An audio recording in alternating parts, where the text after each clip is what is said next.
The Goodwill store has always been a great, mild version of treasure hunting for me when, for whatever reason, I can't go out and do my typical treasure hunting, like weather or bad timing.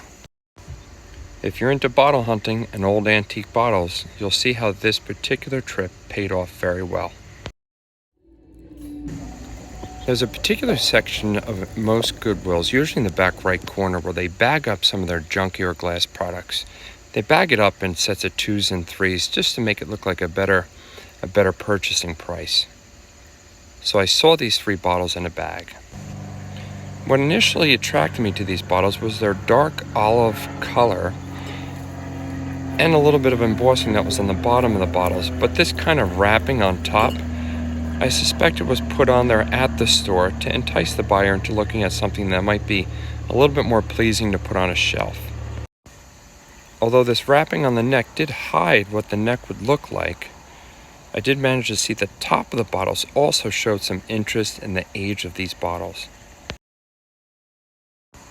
You now can definitely make out where there is an applied lip and there is some imperfections going on in the neck of the bottle. We here now see where the bottom of the bottle was embossed, so I have a great opportunity to research some information based on what's written on the bottom of this bottle. You can see here while I'm inspecting the actual glass, you can look for a couple different things. The thickness of the glass, color is interesting, any imperfections, bubbles in the glass. What I noticed about this one, which is one of the 3 bottles, it definitely had more bubbles in it.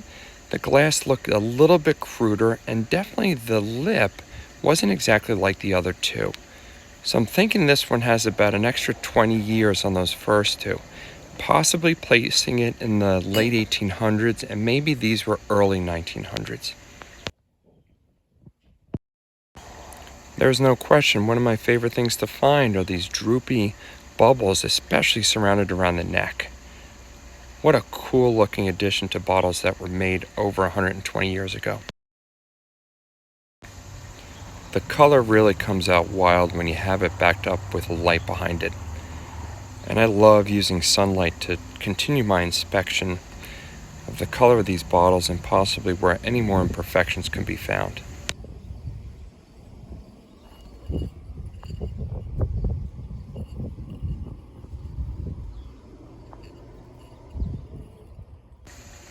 Then I'll take all the information that I found out on any embossing and hit the Google search right away with it. Initially, what will probably come up with the bottles on sale on either an eBay account, and you'll see an approximate value of what we're looking to try and get for these.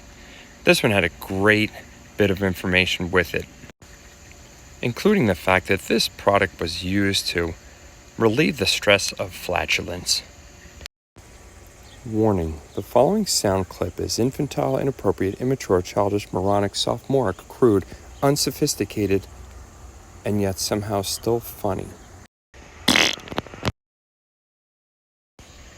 Here's a great picture of what the label would have looked like on this bottle that obviously has been worn off, and an old advertisement of the original bottle.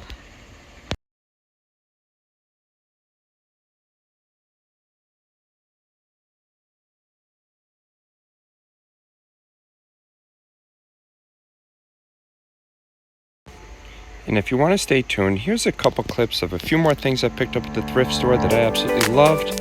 And at the end, I'm going to show you a quick video of my 8 favorite bottles, all of which I found, my 8 favorite bottles of all time.